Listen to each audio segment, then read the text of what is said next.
Mama? No. Dinner is not ready. What are you gonna do? You can't hide me anymore! Welcome back to Sledgehammer Horror, guys. I am Ken Sledge. And I'm Ashley Sledge. And let's talk horror.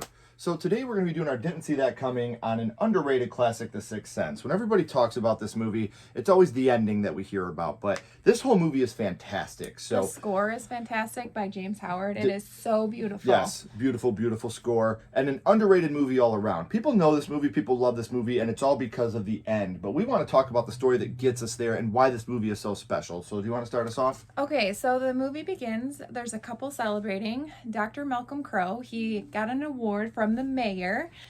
So they're celebrating, drinking wine. They start to walk to their bedroom when they notice that their window is broken and that their phone is off the hook. Anna, his wife, gets a glimpse of a man in the bathroom. So Malcolm walks over there and this man's in the bathroom and he's naked and he's crying. And he starts screaming at Malcolm, "Do you know who I am, hero?"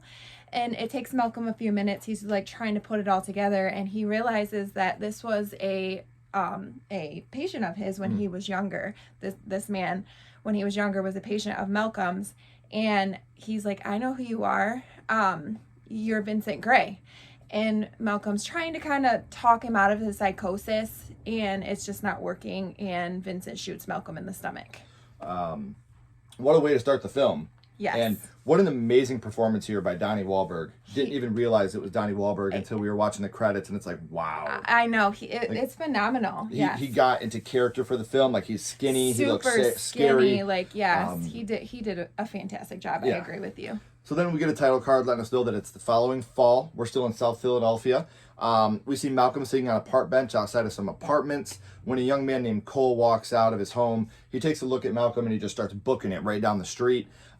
He goes into a church. Malcolm follows him in there. Malcolm introduces himself to Cole, and he looks at Cole and he's like, "How come your glasses don't have any lenses in them?" And Cole's like, "Well, they were my dad's glasses."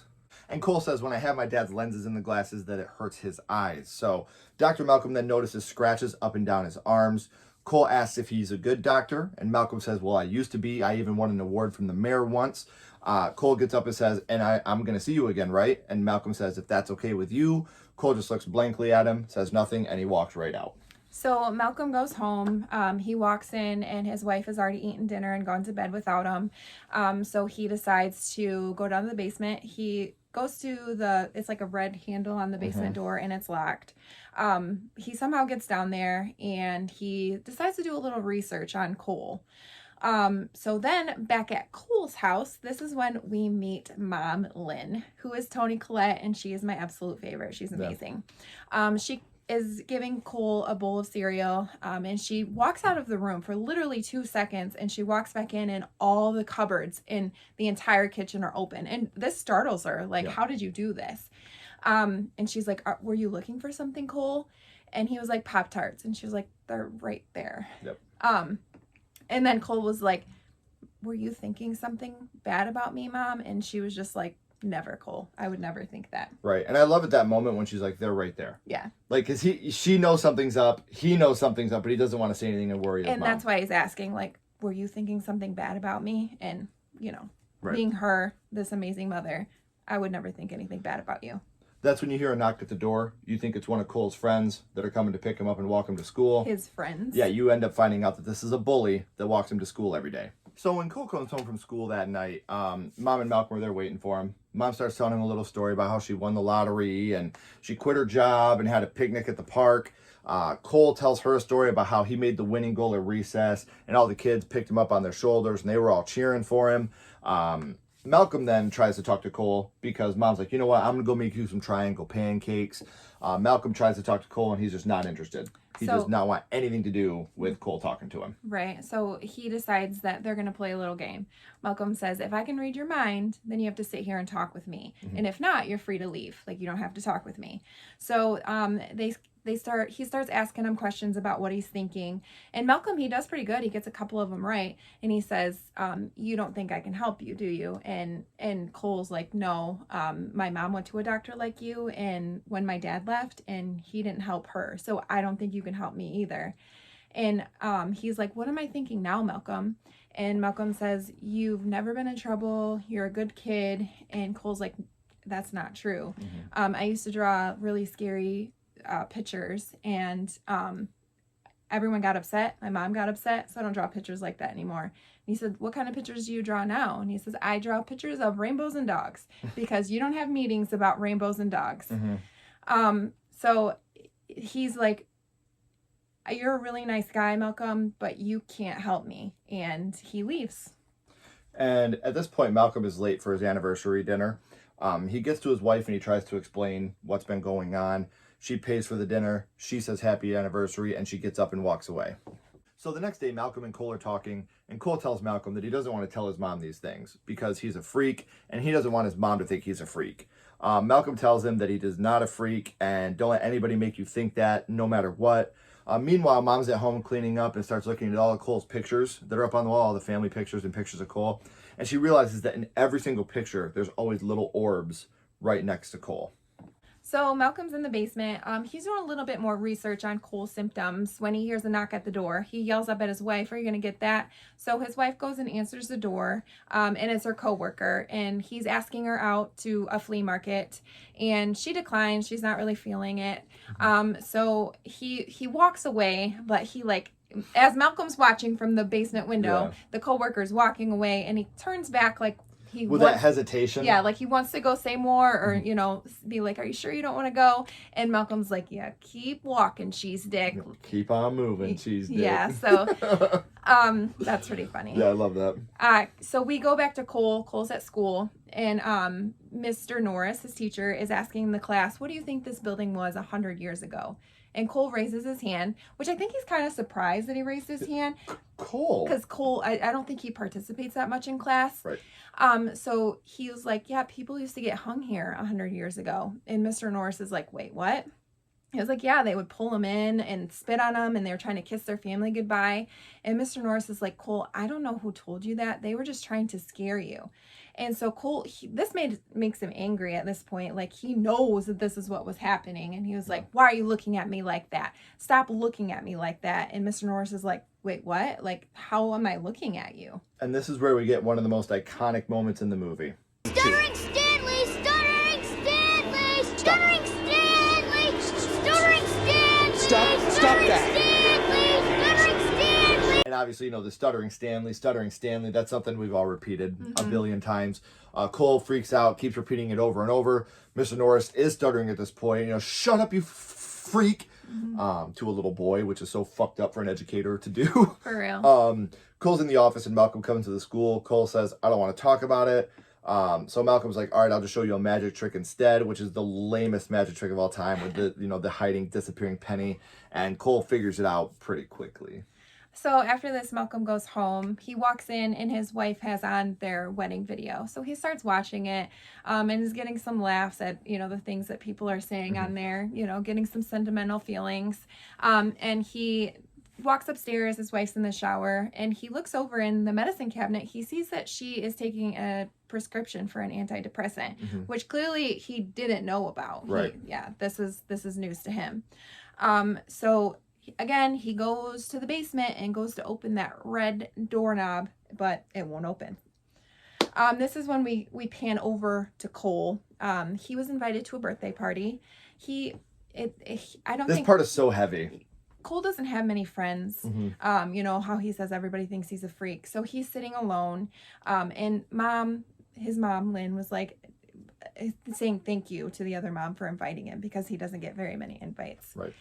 So Cole, he hears this man yelling up the stairs. So he walks up there, and the man's pleading for him to let him out of this door. And Cole's really hesitant about it, and the man's like, if you don't let me out now, gets angry at this point, "I'm gonna hurt you." It's like a little closet. It's like the smallest little door. So that's when the police walk up and they shove Cole in the door, and shut it. Cole can't get out, and he's freaking out, knocking on the door, screaming, and Mom hears it, goes up and opens the door, and this is when Cole collapses.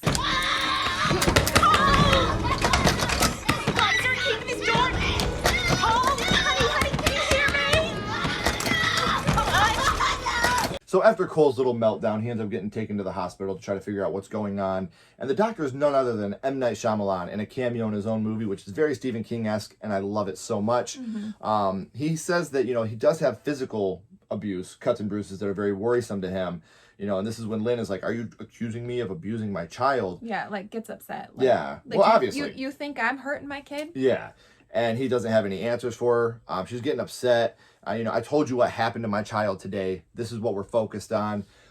Malcolm goes into the hospital room with Cole, and he starts telling him a bedtime story, but he isn't very good at it. Cole says, why don't you tell me why you're sad? Malcolm says, how do you know I'm sad? Cole says, I see it in your eyes. So Malcolm tells Cole that he made a mistake with another child patient, and ever since then, his life has been so different. His wife doesn't like who he's become. They're like strangers to each other, and then one day he meets this really, really cool boy that reminds him of the patient that he failed, and now he sees a way that he can fix what he messed up on in the past. And Cole says, how does the story end? And Malcolm says, I don't know yet. And this is when we get, besides, the Stuttering Stanley, probably the most infamous line in the whole movie. Cole tells Malcolm, I'm ready to tell you my secret now. And this is when we get the most infamous, I see dead people. So what a line that is. I remember the first time watching this, it literally made the hairs on my arm stick up. Like, it was the selling point in the trailer too. Absolutely. Again, great line delivery, very, very smart. And the way that it's been done, you're halfway through the movie now and you're finally starting to get the gist of what's going on with this kid. So Malcolm says, like, in your dreams, and Cole says, no, they're walking around while I'm awake. They're like regular people, but they don't know that they're dead. And they're everywhere. I see them everywhere. So Malcolm doesn't believe this. He believes that Cole's suffering from school-age paranoia, schizophrenia, and he may need medication and hospitalization. Malcolm also doesn't think he's helping him. So he's like, maybe I need to give him to another therapist. Because all he can see is Victor Gray. Yeah. And he doesn't want to, go down the same road and not be the person that he needs. Right. So Cole's mom takes him home. She's carrying him and she lays him down in bed and she notices like his sweater is ripped and he has some scratches on him. So this is when, I love you, Toni Collette. Mama Bear. She calls his classmates' moms and it was like, I need to talk to you about your son's leaving your goddamn hands off my son. And I'm just like, get him. I love that so much. This is when Cole wakes up and he's doing the pee-pee dance. He acts like he's a little bit afraid to go to the bathroom, but he has to go. So he runs to the bathroom. And while he's peeing, he sees this woman out of the corner of his eye walk past the bathroom.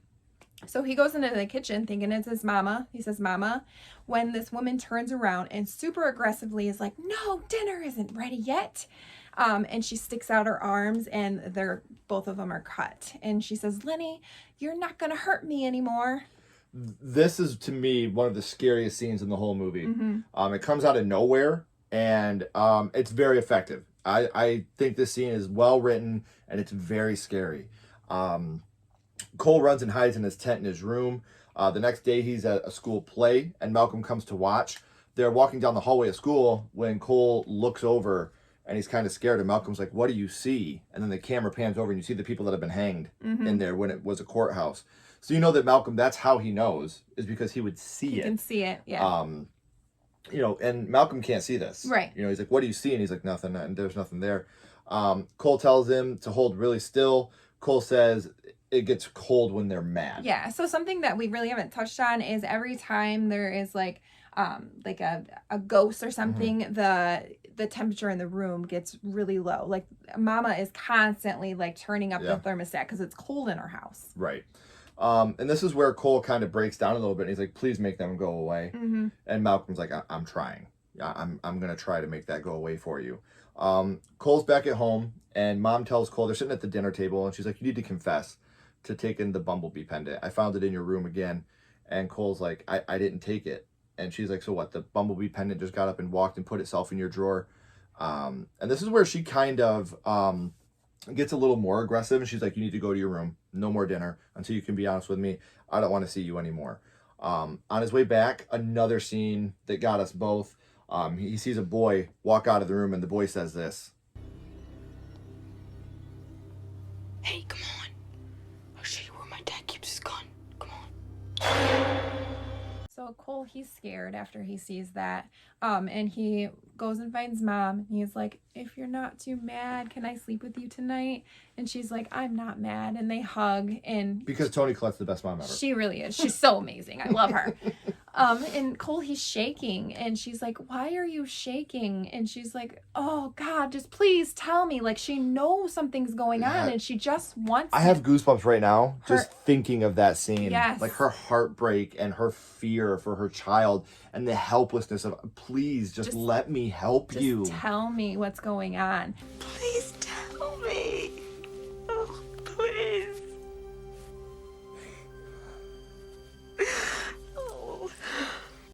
So we pan over to Malcolm's wife. She's at work. Her coworker gives her a present, and they're kind of cuddled up on a chair. This is when Malcolm, he throws a rock at the window and then just walks off, and she's looking like, what the hell, you know? Nobody can see who threw the rock through her business window. Yeah, nobody knows what happened. No.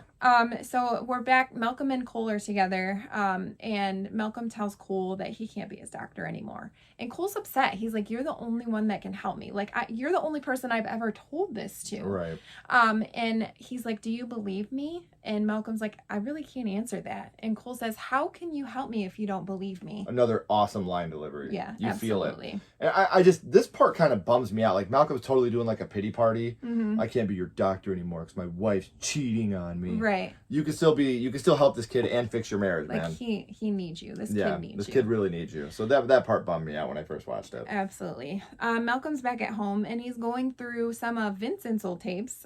Vincent, the one from the beginning. Vincent Gray. And he's listening to their conversation that he's had, and he leaves Vincent in the room alone.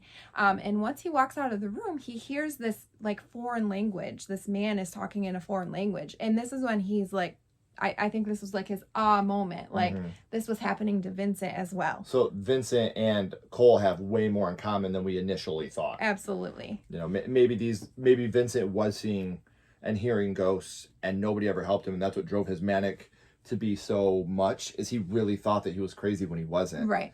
There's nothing to me scarier than that. Absolutely. So I think at this point he believes that Cole is telling him the truth. Mm-hmm. So he goes and finds Cole and they're talking and he was like, well, what do you think these ghosts want from you? And Cole's like, I just think that they need my help. And Malcolm's like, I agree with that. And he was like, I think they just want you to listen to them, you know, try to figure out what they need so they can move on. Mm-hmm. And he's like, well, even the angry ones, because you know they get aggressive. And right here we kind of have a cut, and Cole is going to bed, and he goes into the room and his tent is falling apart, and this is where we see the little girl in the tent and she's puking. Cole runs out of the tent. He looks back, pulls the tent off her head. She says, I'm feeling much better now. Cole says, do you want to tell me something? And we have another fade out. Mm-hmm. You know, the big problem I have with this movie is a lot of the editing. There's a lot of just fade outs where you could have had a better writing in that, better editing. Instead of just telling the story, they just fade out into another scene. You have two here within the span of like 4 minutes. Malcolm and Cole go to the little girl's funeral. They go into her room and she reaches out from under the bed.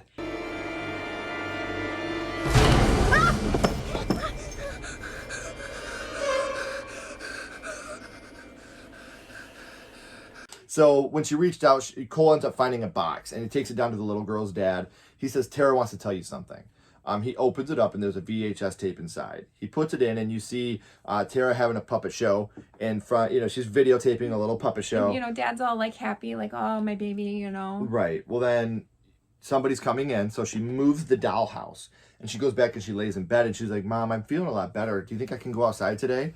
And she's like, well, you need to eat your lunch first. And you know how you always feel after lunchtime. Well, in front of the camera, we see that she's putting pine sol in her chicken noodle soup. And she tells her, don't tell me it tastes funny. You know how that hurts mommy's feelings. And, like, the emotion on the dad's face. Like, I couldn't imagine. Like, not only is my child dead, but it's because of my wife. Like, she has this Munchausen syndrome. Mm-hmm. And, you know, clearly she's a sick woman. And that's really sad. Yeah. And he confronts her and he's like, it was you. You did this. You killed our little girl. I don't think he says that, but, you know, he's like, it was your fault or something like that. Mm-hmm. Then we go back to them outside, Cole and Malcolm, and they're with Tara's little sister. how lucky she is because she hasn't been feeling very well lately. Right. So luckily this was caught. I feel like that was probably why Tara was still, hanging around, because she wanted to save her sister. Right. Like, I can't leave until I know my sister's safe for my mother. And then, Cole gives her a puppet and he's like, Tara wanted you to have this. And the little girl's like, she's not coming back, is she? Ugh, I so know. heartbreaking. Gosh, it's rough. And here we get another fade out. We fade out into another scene. Cole's getting ready for his play, talking with a woman. When Mr. Norris comes in to get him and asks who he was talking to, Cole says, oh, just rehearsing my lines. So the camera pans over and we see that the lady has been burned on the side of her head. Mm-hmm. So Mr. Norris and Cole, they're walking to the play, and Mr. Norris tells Cole that this part of the building was burned a long time ago and they had to rebuild all this. And he was like, yeah, I know. I know. Yeah. Like, oh, how do you know? Yeah. So Cole goes to his play and he gets to be King Arthur in the play. Mr. Norris pulled some strings for him, maybe because he called him a freak. I don't know. He felt bad for him. He felt sorry. When he pulls out the sword from the rock and he falls back into his classmates and they're all, they're laughing, and this is such a beautiful moment because I feel like he gets to feel like a normal kid. He feels accepted. Mm-hmm. Which is kind of a throwback to the beginning when he talks about how his biggest story was he scored a winning goal and all the kids picked him up on his shoulders. Like, that's all he's ever wanted. Yeah, he just is wants to have friends. Acceptance. Yes. And not to feel like this freak because he can see dead people. Because he has a gift. Yeah. So a sixth sense. Ba-bum. So the play's over and Malcolm tells Cole that he did a really great job, and Cole knows that their time here is done. He says, we're not going to see each other anymore, are we? And he's like, well, I still want to pretend like we're going to see each other tomorrow. So they tell each other, bye, we'll see you tomorrow, which is sad again because he depended on this man. Like, yeah. This is the first he's gotten him over the hump. Yeah, this is the first man that he ever told his secret to. And I do want to say real quick, this whole third act, I cried throughout the whole third act. From this point on. I might cry just talking about it. I cried the whole third act. So spoiler alert, you're about to see us cry probably. For real. So on the way home, Cole and Mom, they are in traffic. There had been an accident and Cole's ready to tell Mom his secret. He says, the lady up there, she died in the accident. And she's like, wait, can you see him? Like, she's looking, can you see him? And she's like, I can. He says, I can see her. She's right outside my window. And Mom's like, you're scaring me. And Cole says, yeah, they scare me too. I can see ghosts. And he tells her, I see Grandma sometimes. She's sorry for taking the bumblebee pendant. And Toni Collette, her performance here, she's like, Cole, this isn't funny. Yeah. You can't use your grandma to get out of trouble for taking that pendant. And Cole comes back with proof. Yeah, he's like, when you were little, you and Grandma got into a fight, and you didn't think that she watched your dance recital, but she did. She snuck in and she sat in the back and she watched you, and she said you danced beautifully. And how she's like, I never told you this story. How do you know? Like, yeah. So he's proving this to his mom, like, this, I can really see Grandma. I can really see dead people. And another part that's really heartbreaking is like, you went to the place where they buried Grandma and you asked her a question, and her answer is every day. What was the question? What did you ask her? Do I make her proud?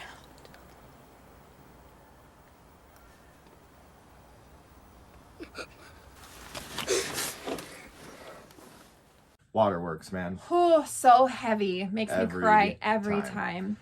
Toni Collette is just a goddess. Like, I know I've said it already, but God, she's amazing. She really is. Now Malcolm is with his wife. She's sleeping on the couch and she whispers, I miss you. And he says, I miss you too. And she says, why, Malcolm? Why did you leave me? He says, I didn't leave you, when his wedding ring falls on the floor. We get flashbacks to all the different encounters that they had. And we see that no one's really talked to him except for Cole. His wife's breathing is slowing because the temperature is so low, so you can start to see her breath. Malcolm is now realizing that he's dead. The time that he got shot by Victor Gray, he actually died that night. That's a twist. That's very twisty. He looks down and there's blood on the front and the back of his shirt. He's realizing it now, and he said, I needed to do a couple things first. There was somebody that I needed to help, but I think that I can go now. And I needed to tell you, you were never second to me. You were always my number one. I have always loved you. I will always love you. And the movie ends with the camera panning over to their wedding tape. And Which again seeing is the so happiest sad. the happiest day of their life, knowing that he's gone now. So my big thing with this movie, I love this movie. And I think the unfortunate thing about this movie is the twist is so good Yeah. that nobody talks about how great the rest of this movie is. This movie is scary. This movie is heartbreaking. This movie has a lot of emotion to it. The actors in this movie are phenomenal. Oh. Phenomenal. Bruce Willis, Toni Collette. I mean, it's a phenomenal cast from top to bottom. I would give this 4 out of 5 because, like I said, the fade outs are really troublesome. I think that's just lazy editing. But besides that, there's a lot of great with this story. There's a couple little plot holes here and there. But the good thing about this movie in comparison to a lot of other movies that have twists like this is there's rewatchability to this movie. Absolutely. Because every time you watch this movie, you pick up on something else that you didn't notice the first time, like how important the color red is throughout the whole movie. Or how she's seeing the orbs in all of his pictures when he was a baby. Yeah. Like, I didn't even notice that Until we the just first did a time. rewatch. Yeah. So there's so many things about this movie. M. Night Shyamalan, I don't want to say he peaked at this movie, because there are other movies of his that I think I enjoy more. But when it comes to being a well-written movie that's not just a horror movie, I think this may be, the cream of the crop of M. Night Shyamalan films. So I'm going to give this 4 out of 5 skulls. I'm also going to give it 4 out of 5 skulls. Like you pretty much already touched on. I think of all our Didn't See It Coming, this is one that we've rated. Maybe Psycho was rated more. Yeah. But I think this is our highest rated Didn't See That Coming so far. I think so too. But the cast is great. Yeah. The emotions there. Like, if a movie can make me cry, well done, because I do not cry at much. That's true. I'm the crier in He's this the crier. relationship. Like, I like the gore. So, yeah. and just the message and, if you have somebody, you love them while they're here. And I really enjoy this movie. The rewatchability, I should say, is really good. Even after years later, I would still put this in and I would still have fun with it. And like you said, pick up on things, and it's a good movie. And yeah, 4 out of 5. So let us know down in the comments, guys. Is this your favorite M. Night Shyamalan movie? And if this is not your favorite, what is your favorite M. Night Shyamalan movie to date? I will say, it's not mine. We already didn't see that coming on mine, but it is still a great movie nonetheless. So, as always, guys, keep talking horror. Stay who you are. And we'll see you guys soon. Bye, guys.